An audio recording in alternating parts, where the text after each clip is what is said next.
You know what? I have to tell you guys something really quick. There's a Taylor Swift song that goes, "Don't call me kid, don't call me baby. Look at this idiotic mess that you made me." And Felicity was singing it the other day, and she goes, "Look at this patriotic mess that you made me."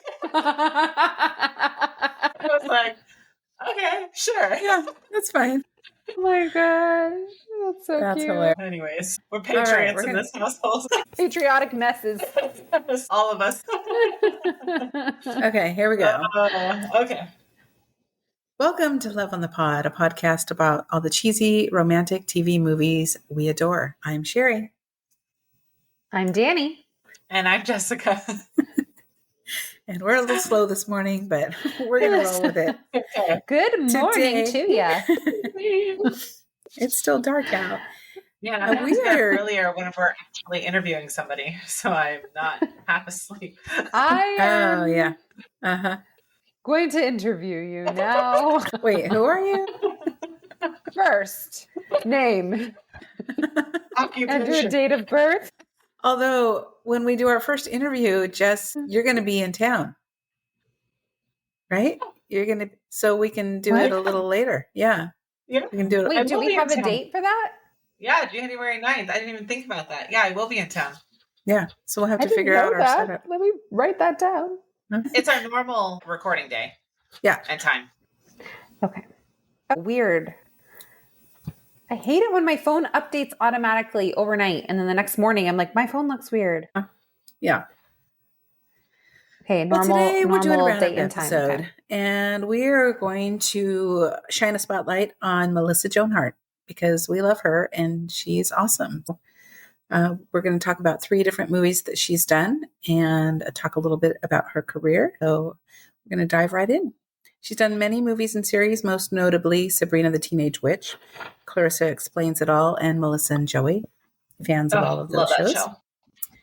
Her full name is Melissa Joan Catherine Hart. She's an actor, producer, and director. She's been married for many years to Mark Wilkerson and since 2003 and has 3 boys. Some of her movies that we've seen: My Fake Fiancé, Not Another Teen Movie, Holiday in Handcuffs, Drive Me Crazy, plus a host of other Lifetime Hallmark movies and dramas. She was in one episode of the short-lived drama North Shore in 2004. I didn't know there was a drama called North Shore. I didn't either. The cheesy, campy movie North Shore from 1989, I think. So I didn't know there was a series. It was on for just 1 season, I think, or maybe 2. But fun facts on that series, Jason Momoa starred in that when he was first starting out. Yeah. And some of our favorite Hallmark leads also starred in North Shore, including Christopher Polaha, Corey Sevier, and Nikki DeLoach. So now I want to watch it. What in the world? Yeah, me too. Now, Melissa wasn't a recurring role. She was just on one episode, but these other ones, Christopher, Corey, and Nikki, they were main characters on this show. So now I want to go. Maybe we should do a rewatch of that. We should. We should. Yeah. Yeah. Melissa Joan Hart once owned a candy and sweets shop called Sweethearts in Sherman Oaks, California. It closed in 2015. Didn't know that. Cute. She has, if you look closely, she has a lazy eyelid that causes her right eye not to open as wide as her left eye. And I had noticed that before. I didn't know that was a thing called lazy eyelid. She was once in the running to play the part of Blossom's BFF 6 on the series Blossom. Did not get that one. This is funny, though. Her first commercial was for Splashy, a bathtub toy, when she was only 5. It was her breakout role. She loved to talk about it in early interviews, saying this was her very first role. But her mom never told her that her face never made it on the commercial. It was just her hands. And it was another little girl whose face was shown. So I'm sure she did these interviews and people would go back to watch and they're thinking, no, you're not. So yeah, she said it was years before she found out that she wasn't actually shown in the movie. She never saw the commercial? And which is funny because you would think, oh, my commercial's out, I want to see it. Right. You want to watch it. Maybe. Oh. I don't know. So. And also back then, it's not like you could just look it up on YouTube. You'd have to That's find true. it. You have to wait till TV. it's on. If you miss it, you miss it. Yeah. Mm-hmm. She collects Shirley Temple and Audrey Hepburn memorabilia. She was nearly fired from Sabrina after posing for racy photos for Maxim magazine, a departure from Sabrina's squeaky clean image. And the reason why they had a problem with it is Archie Comics holds their comics to a certain standard.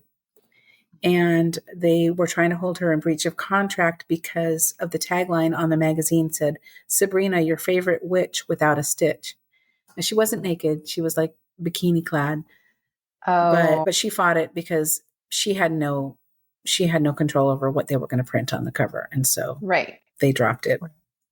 Interesting. I don't remember hearing about that. Do you know the story of how she got Sabrina? No. I know they wanted...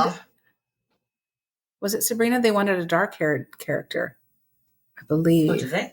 Yeah, and then they... I don't know. Oh, maybe not. Maybe I'm thinking of a different one. Clarissa, maybe.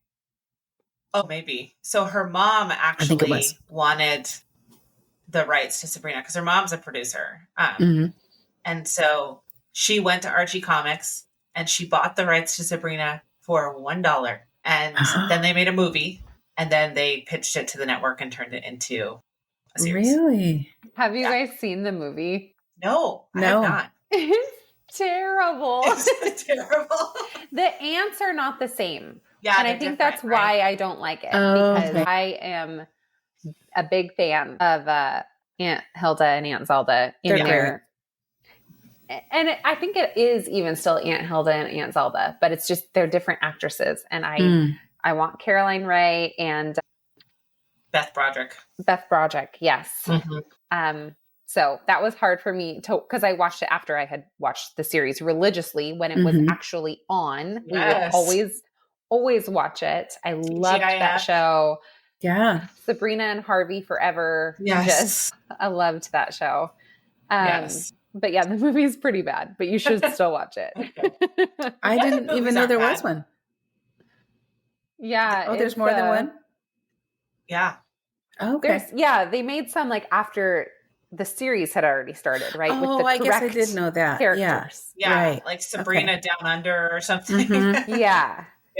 Which sounds like a terrible name. It could go a whole other genre. That could go with the Maxim cover. She was also the first celebrity to win $1 million on Celebrity Wheel of Fortune. I didn't know that was a thing either. So, yeah. That's cool. So typically when I'm hosting the podcast, I do my movie roundup at the end, but I'm going to do mine first because I chose a really dark movie out of all the ones that Melissa Joan Hart has done, and I just want to get it done and then move on. Okay. I don't want to say it was a terrible movie because it was a very eye-opening movie. I don't know if either one of you watched it, but I watched Lifetime's The Bad Guardian, and it just came out in 2024. It is a very hard to watch because the whole premise, well, I'll read you a summary on it, but it was written by Ashley Gable and directed by Claudia Myers, starring Melissa Joan Hart, Lala Anthony, Luis Bordonado, and Eric Pierpoint. And here's a summary thanks to ChatGPT. In Lifetime's The Bad Guardian, Melissa Joan Hart plays Lee, a woman whose life takes a sharp turn when her father, Jason, Eric Pierpoint, suffers a fall while she's away on vacation. The court appoints Janet, Lala Anthony, as Jason's guardian, seemingly to help with his recovery. Initially, Janet appears helpful and caring, but Lee soon discovers that Janet is systematically taking control of every aspect of Jason's life. Janet places him in a nursing home or an assisted living home and starts selling off his assets, including his house, under the guise of needing funds to pay for his care. Lee becomes suspicious and realizes that Janet is corrupt and motivated by greed. She embarks on a mission to expose Janet's wrongdoings and save her father from this manipulative and abusive situation. He faces an uphill battle against the system that seems designed to protect guardians like Janet, even when they exploit their wards. The film highlights the real-life issues of guardianship abuse and the challenges faced by those who try to fight against it. And in this movie, so she ends up getting permanent guardianship rather than just temporary. And so from what I've read, once it's permanent, it is really hard to reverse. And in the movie, and I don't know, this seemed a little hokey. In the movie, Lee, played by Melissa Joan Hart, she's trying to reverse it. She wants to be her dad's caregiver instead. And the court rules against her because she has a conviction for grand theft auto. Because when she was 18, she took her friend's parents' car or something, and they reported it as stolen, and it wasn't stolen. And I don't know. Anyway, she was not allowed to become his guardian. So the plot is... So who was the gal that got guardianship? It's Lala Anthony. It's like a professional guardian, and this is what these companies do. This wasn't a family member. No, this is appointed by the court. Mm-hmm. Yeah. Whose job is to be a guardian? Yes. Mm-hmm. I see. Okay. Yeah. And she had 300 wards under her. 300. I didn't do the research on that, how many is typical. And I'm not saying that all guardianships are wrong or unwarranted, because they're not. There are definitely people that need that extra care, and they don't have family or friends that can do it. But there's definitely some shady stuff that goes on too, which is heartbreaking. So in this movie, Lee, which is Melissa Joan Hart's character, she's the daughter. She can't reach her father while she's on vacation. So they come home early. They find his cell phone on the floor, and there's blood on the floor. They freak out, and they're trying to find out what's happened to him. When they finally track him down, they find he's at an assisted living home and has been appointed a temporary guardian, but then he's given permanent guardianship is given over to Janet. And as I said, Lee is ineligible due to a prior auto theft conviction. So in this guardianship, Jason has no financial control whatsoever. He has no control over his medical, any kind of medical care.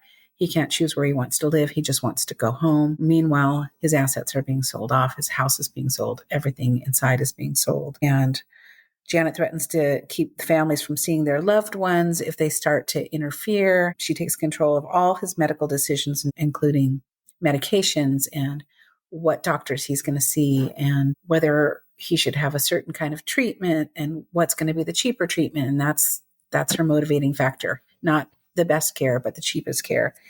And in the movie, obviously, she's pocketing a lot of this money, and all his assets are just floating away, and she's getting rich. So his medical charts are being kept private. She makes the family feel like they're crazy. So she's totally gaslighting them. There's this whole network of deceit with the nurses and the EMTs and the judges. And of course, this is a highly dramatized version, but I can see how this can happen. Money talks. And it's just heartbreaking. You know, in this movie, the daughter tries to kidnap the dad from the facility and get him out of there. And we see all this drama play out.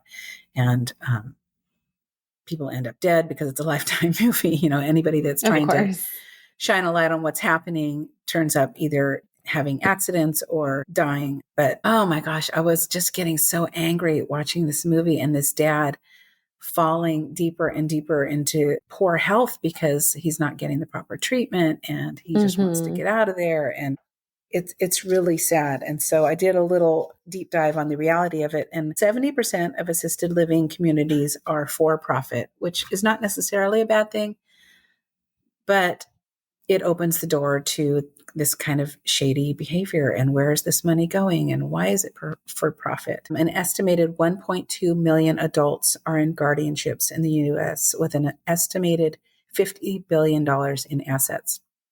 Again, wow. Some of these are absolutely necessary because for whatever reason, they can't take care of themselves. And there's no one in the family or friend network that can take care of them. But or they're in a guardianship with a family member, right? That's a possibility, isn't it? Yeah. According to AARP, criminals steal an estimated of $28.3 billion from older adults each year. And so that includes things like online scams and phone calls and, you know, you've been hacked. And so all you have to do is put in whatever. And I know a couple of people that's happened to. Your computer's shutting down. All you have to do is pay this $600 and we'll get you going again. And people fall for it because it looks so legit. Of that $28.3 billion, known others such as friends, family members, or caregivers steal $20.3 billion of that money. Oh my gosh. 72%. How is that even allowed to happen? I don't understand. So sad. Yeah. And only $7.8 billion of stolen funds are reported to the authorities, probably because either one, they're trying to protect their family, they're embarrassed. They don't want to admit that this has happened to them. They've fallen for a scam. And it's just, this movie had me feeling physically ill. It was, a dramatic depiction, yes, but elder abuse is a real thing. And the predatory tactics that are used for financial gain just make me sick. And it's not just elders. I mean, we saw that with Britney Spears, who we could do a whole podcast on her, but I don't want to speak about her. I don't know her. We've seen her decline, but that conservatorship went on for years and years and years. And it so clearly was about financial gain for others. It's just so really sad. So I don't know if either one of you watched this movie or have thoughts on it. I did not watch this one. Yeah, I didn't figure you would, Danny. No, sorry guys. I watched this movie. I have never said this about a Lifetime movie. I thought it was excellent. I thought it was so well done. Melissa Joan Hart was just impeccable. She was so good in it. Yeah. And how she can flip from comedic to drama just really shows her skills as an actress. But I was feeling for her, and that's why I was getting more and more mad. She desperately wanted to get her dad help. Yeah. Yeah. So Lifetime does this really well, and Hallmark doesn't do this, and that's because it's not part of their brand. But I really do appreciate when they tap into like the real life of it all. She wasn't wearing a ton of makeup. She wasn't wearing expensive clothes. Her hair was just like, if you got out of the shower and let it air dry, she just looked like a normal human being that doesn't have a glam team. She worked in a diner trying to make ends meet. They rented their house. Yeah, they were broke. Like when she got arrested, her husband had to sell his bike to get her out. And it wasn't this like over the top fancy house or anything like that. And I appreciated that like real elements of the movie. Now that wouldn't make a Christmas movie feel as magical probably, but no. But for this movie, I thought it was great. And I would love to see her in more dramatic roles as she goes forward. And I know she's producing more things. So I think she's able to build that into her world, which is cool. Yeah, and I agree with the whole makeup thing, because if you are immersed in this kind of a situation where you are desperately trying to get your loved one out of this guardianship, the last thing you're going to think about is touching up your roots or putting on makeup before you go to see your dad. It's very real life, and I really appreciated those details. It just, it was a hard watch. It's like that one, she's in one also about a hoarder, which was, I think that one was more closely based on a real story. This one they said it was based on many different stories in the headlines about guardianships. Right. But it just felt so real and just heartbreaking. So sad. Yeah. So probably not one you want to watch, Danny. It's not a feel-good movie. No. But I really wanted to have that kind of juxtaposition of Happy Christmas versus, a really deep story. So, well, because that really does highlight Melissa Joan Hart's talent, because the fact that she can do a really serious, dramatic movie like that, and then turn around and make, a holly jolly Christmas film where there's a lot of comedy and fun and romance, that just shows how talented she is, that she's able to play such completely different roles. Yeah. And there's no hint of her other characters in this at all. She completely morphs into this character of Lee, which I thought was great. So that's awesome. So that's my dark and depressing movie, but who wants to share something a little more happy? I can share. Yeah. I was really excited about this one because I just love Melissa Joan Hart, and I think she's done so many fun, cute movies, and you know how I love my movies with a happy ending and just cheerfulness, and I want to feel happy the whole time. Yes. Yep. So first I'd like to highlight an honorable mention, because I originally picked a different movie.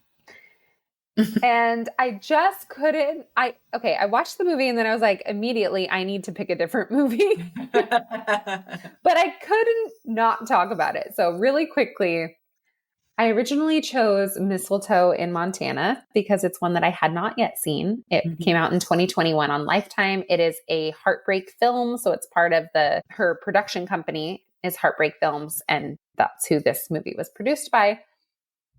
This is about Mary, spelled Merry, And Mary owns a ranch and has been unlucky in love, but that's about to change when a single father, Mark, and his 2 kids book the ranch for Christmas week. The holiday spirit is everywhere and love is in the air. Thank you, IMDb. This movie is terrible. Okay? Can I just say, Melissa Joan Hart is so talented. She is such a great actress. I love everything I've ever seen her in. But this movie is trash. I'm sorry. I can't. Here's some pros. She looks beautiful. I love all her wardrobe. I loved seeing her with really long hair because usually she has it like kind of shoulder length, which is very pretty too. But it was just kind of a fun, different look for her was the really long hair. But something weird was like, it seemed like they had like a soft light filter on her the whole time, which I thought was a little strange. She wore a lot of makeup and a lot of accessories for being a ranch owner. And the man that came to the ranch was British. He's very handsome. He looks like he stepped right out of Bridgerton. But he's British and his kids are not British and his parents are not British. And I don't know why he's British. There was zero chemistry between Mary and Mark. Like literally it was like he was a guest and she was a ranch owner and suddenly they were kissing out of nowhere. Well, okay. What?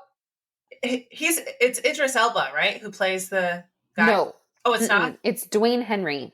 Oh, okay. And well, he actually hasn't like been... Idris Elba. He has not been in anything since Mistletoe in Montana. I'm like, he went back to India. Did you ruin your life? Are you hiding from the world? He did play a Kree soldier in Captain Marvel, and he was in a Gingerbread Romance, and he also had a long stint on NCIS. He played Clayton Reeves. Okay. So he's been in some other stuff, but just terrible. And I just wanted to share a few of the reviews that I found because I was dying. Those laughing. Are so fun.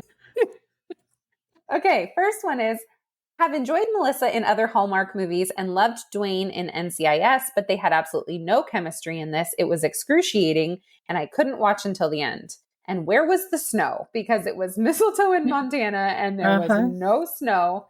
Except for when they had a blizzard and they had to hide in the cabin, but there was no fire and they weren't wearing gloves or scarves. Dwayne's coat was wide open. Like they didn't seem cold. Because it was weird. July. This is my very favorite review I think I've ever read in my life. Are you ready for this? I'm ready. Let's hear it. Because it's so accurate. If Bridgerton and Yellowstone extras made a bad Christmas movie in an empty Montana field...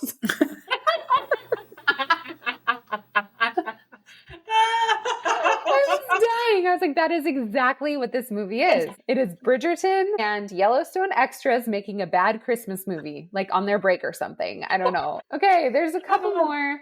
The story has no highs or lows and no tension or surprises. The dialogue is blah. The acting is terrible all around. The wardrobe is ridiculous. There is no chemistry between the leads unless you count all the moon eye they give each other across the set. The sets are cheap. There are a couple of nice shots of scenery. So there you go. They really hated it. This was one of the worst Christmas movies ever. The acting was terrible. The clothes were ridiculous. Over-the-top city cowboy clothes. The ranch was a low-budget set. Cowboy. The daughter was the best actress. Everything else was so fake. And finally, no chemistry in this one. Just a whole bunch of silly. Really poor casting. Just not likable. 3 stars for Melissa Joan Hart because even when she's in a flop of a movie, I still like her. And I will have to agree. Wow. Yes, I was unfortunate enough to watch this movie the year it came out, and I did hold my tongue when you said you picked it, and now, well, we got to hear the reviews, so maybe it was a good choice. But I was like, God, I don't want to watch this movie again. It's so bad. Oh, I didn't watch it. Don't. You don't need to. Don't bother. Good to know. You could take this pen and this cup, and they would have more chemistry than the two of them. It was so bad. It was just so huge. bad. I mean, if the actors don't have good chemistry, that's the whole thing there. I mean, if you had stuck Joey Lawrence in this movie, then maybe they could have saved it. I want to see Joey Lawrence in a cowboy hat. In a city cowboy? Yes. My petition is to put Dwayne Henry in Bridgerton, please. Please put him in Bridgerton. Yes. He's nice to look at. His accent is pleasing to hear. He just didn't fit in this movie. It made no sense. Yeah. Anyways, okay. Now for the movie I actually did choose. Broadcasting Christmas. Mm-hmm. This movie I immediately fell back on because I've seen it a million times and I absolutely love it. It is just chef's kiss. Yes. So good. This one is about two exes who compete for the same co-host position at the nation's favorite morning show in Manhattan. They'll both do what it takes to get ahead, but the fire that burned between them hasn't quite burned out. Thank you, Apple TV movie summary. This movie came out on Hallmark in 2016. It was filmed in Fairfield County, Connecticut, at the Arcade Mall, McLevy Green Park, Sacred Heart University, Ganem Christmas Tree Farm, and Stamford Plaza. So I loved that in this movie, they talk about how she stayed in Stamford. They're from Stamford. And that's actually where they filmed it, which I always really love to see that. This movie it's just so fun. It's so fun. There is a little bit of friendly competition. There's a little bit of a heartwarming aspect to it when she starts digging into some personal life stories. She goes in and interviews a lady who has 100-year-old fruitcake, and she gets to hear the story behind that story.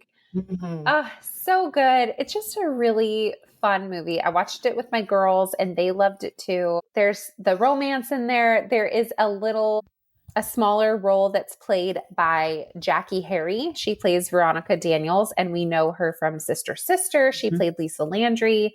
And so she is one of the hosts on the morning show that's looking for a co-host. It reminded me a little bit of when we were growing up and Live with Regis and Kelly was making that transition. Regis wasn't going to be on the show anymore, and she was interviewing new candidates for her co-host. So it reminded me very much of that, where there's all these different people kind of vying for the role of co-host.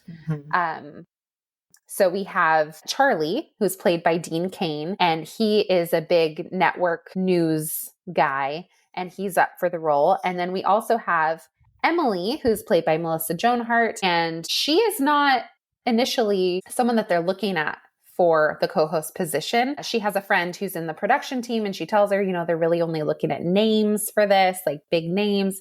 She's been on the same small town news channel in Stamford, Connecticut for the past 10 years, and she's not a big name. So she loses it on national television, or maybe it's not even national, public television, local television, whatever it is, and says that she wants this role and gets the attention of the public and goes viral and ends up getting a shot at it. So they are both up for this role and they're exes. And so now they have to learn to play nice or not. And they're both trying to get this role. And it's just really fun to see the evolution of their relationship. And I thought that they had really great chemistry, a stark contrast to Mistletoe in Montana.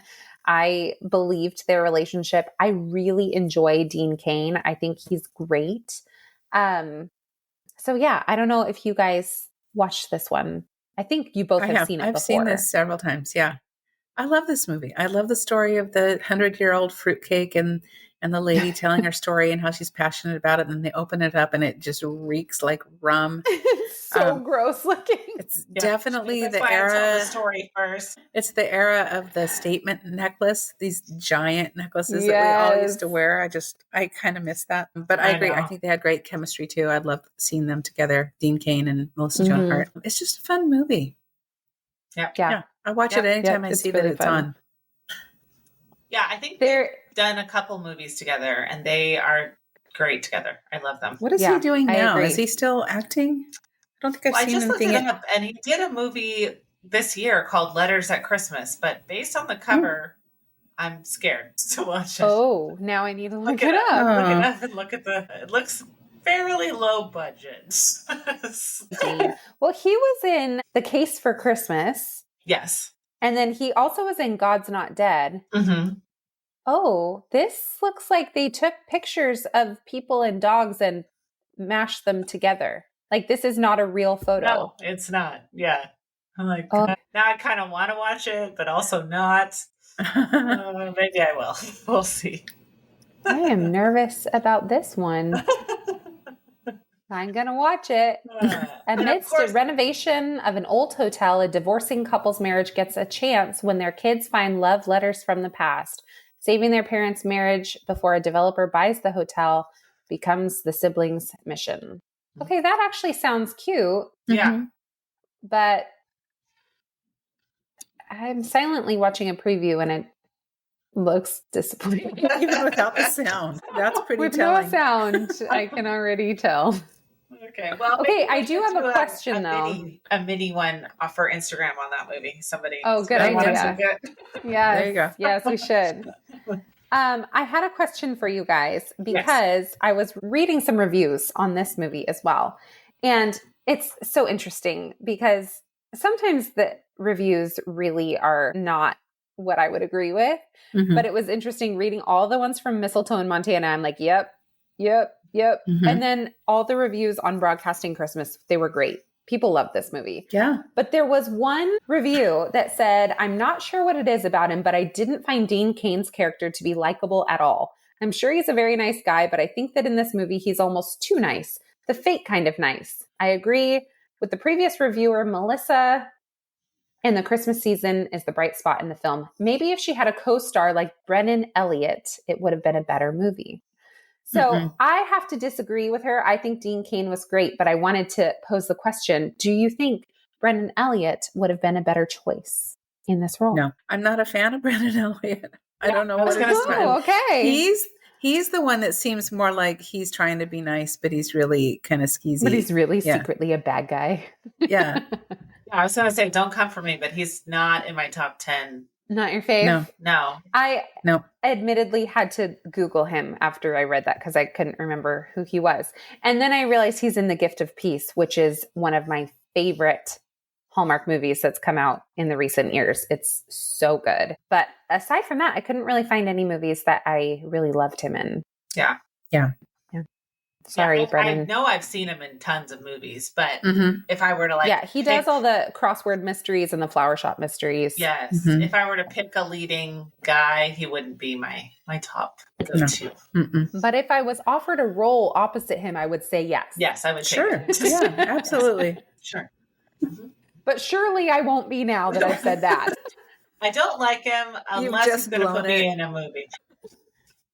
It's fine. I think he's too old for me anyway. Oh, gosh. All right. Well, Jess, what's your pick? Dive into mine? Yeah. What is it? Tell us. You guys know. We spill your secrets. So my movie that I picked was A Very Nutty Christmas. And I've brought this up several times because I love this movie. Times. It was it is a Lifetime film that was released in 2018. And it stars Joan Hart, of course. Then it also stars Barry Watson, who we know from his role as Matt on Seventh Heaven.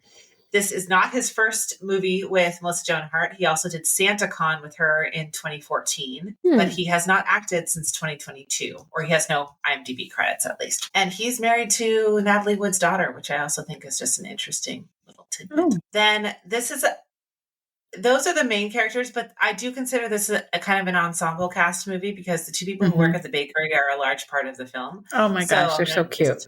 I know. I'm going to mention them too. So we have Marissa Jarrett Winokur, and she has had guest spots on shows like The Goldbergs, A Million Little Things, and Melissa and Joey, but is best known for her Tony-winning performance as Tracy Turnblad in the Broadway musical Hairspray. She's great. Love her. And then lastly, we have Rizwan Manji. He did 22 episodes of Outsourced, which that's where I know him from. Super funny show that only lasted one season. He's had guest spots on dozens of shows, including Hannah Montana, Schitt's Creek, and Mr. Robot. And then we've also got a crossover from last week's movie, Holiday Touchdown. Richard Reel is in this movie as well, and he played one of the grandparents in Holiday Touchdown. Mm-hmm. And I also watched Santa Paws with my kids last night, and he plays Santa in that movie. So, oh my gosh, he does! Oh, I love Santa Paws. Yeah, yeah. I can't watch it because my dog when my kids his pick mind. it out. Oh, especially now that you have that giant TV. I can't wait till you watch something with an animal in it. Henry is going to we already did. Jump right through the TV. We watched Noelle and the little snow cone, the reindeer. And it's a digital reindeer. It's not even real. And Henry is like lurching at the screen.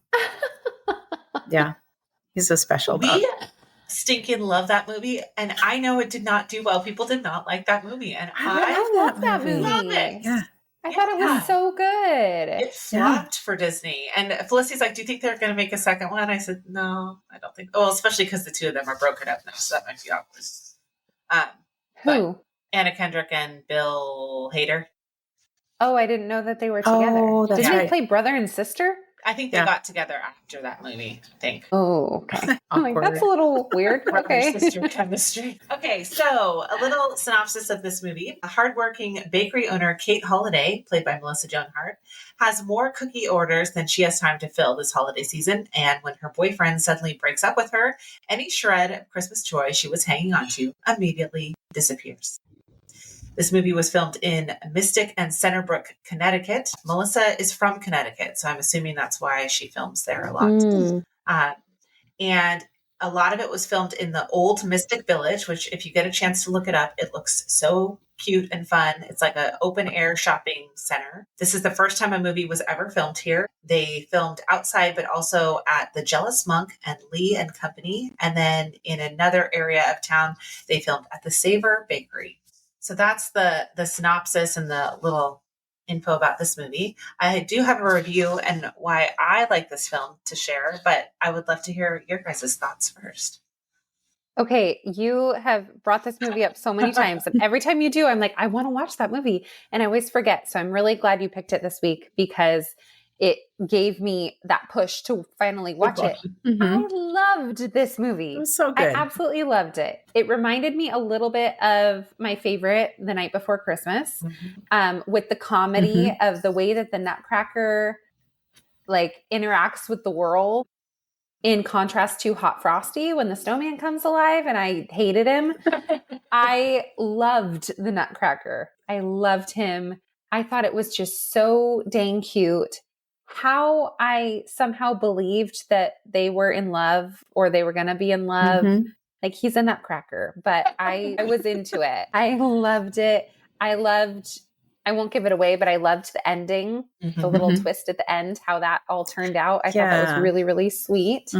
I loved it. I'll watch it a million more times. So good. Yeah, I really enjoyed it too. And it was fun to see Barry Watson in kind of a semi-comedic role too, kind of different from his older brother role in Seventh Heaven. Their chemistry was great. The ensemble cast, I will agree, was wonderful. It was just very sweet. She had this very supportive best friend, Rosa, in the bakery that called her out on her garbage, which is what a real friend should do. The elderly friend named Clara was a fun nod to the Nutcracker ballet. And the Christmas ball, I mean, that's what I call a Christmas ball. So she looked fun. Like a princess. Yeah, you arrive in a horse-drawn carriage in this gorgeous gown, and there's dancing and a grand staircase and the silent auction part was so funny. When he thought he actually had to be silent, he couldn't say anything. And it was fun to see her when she's very busy at the bakery and she's kind of manic and trying to get everything done. She kind of falls into her Trudy character from Holiday in Handcuffs, where she's freaking out. Cocktails are at 7. And so that was fun to see. But yeah, I really enjoyed it. I liked the end when the guys come to pick up the cookie delivery. And it kind of felt like the monkey, from My Fake Fiance. I got these mafia-esque guys coming for the delivery. It was just the mustaches, the little handlebar, twisty mustache. Yeah, I've seen it. This was the first time I've seen this, and I really enjoyed it. I would definitely watch it again. I'm so glad you guys like it. So yeah, it was fun. And the other part I loved was when she was telling her friend Rosa, like, "Oh no." She was trying to explain that he's a nutcracker, like he's a real toy. He's a toy. And she's like, so? And they just move on. She didn't care. She's like, she believed in the magic. She's like, all right. He's a toy, fine. Okay, so I want to read a review for this film. Suspend your disbelief, which I vote we need to have a t-shirt that says that. Yes. Suspend your disbelief, sit back, and enjoy. Yes, the story is wacky, but Barry Watson is absolutely terrific selling his character, and he has great chemistry with Melissa Joan Hart. Did I say that Barry Watson is great in this movie? Well, he is. He is. Yes, so that's a review. I'm sure there were some bad ones, but I didn't read them because I love this movie. Why bring us down? Yeah. Right. I love that Barry Watson leans into the ridiculousness of this over-the-top character. He just goes for it. Like I said, all the lead cast has really great chemistry. And I loved the set. It was different from what we normally see. And I thought it was really cute. I loved all the Christmas decor. And it felt like somewhere where you would go Christmas shopping and stop at a bakery. And that bakery with all the poinsettias everywhere. So pretty.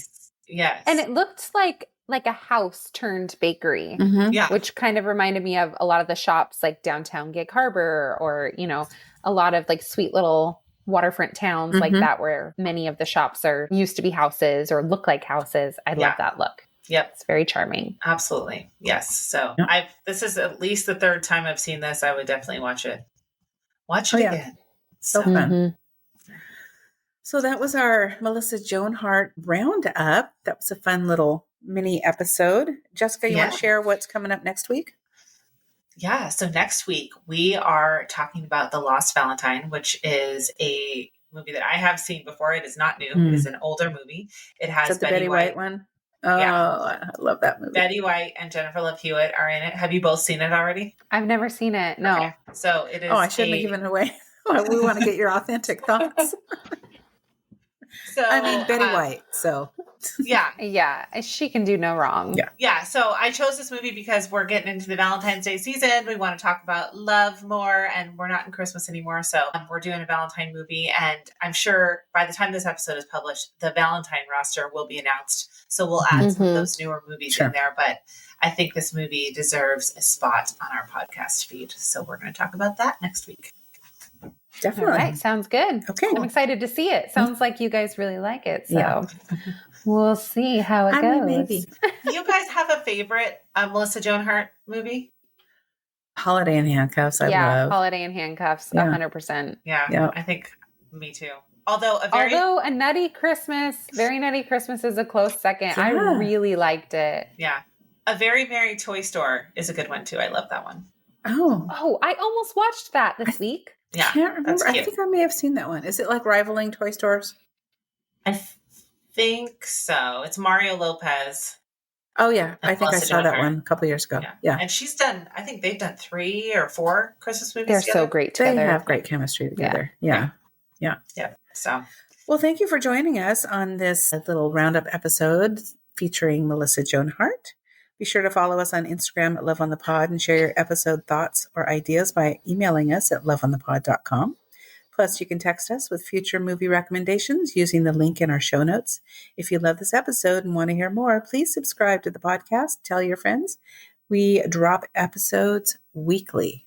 So have a great week, and we look forward to chatting with you next time. Bye. Bye-bye.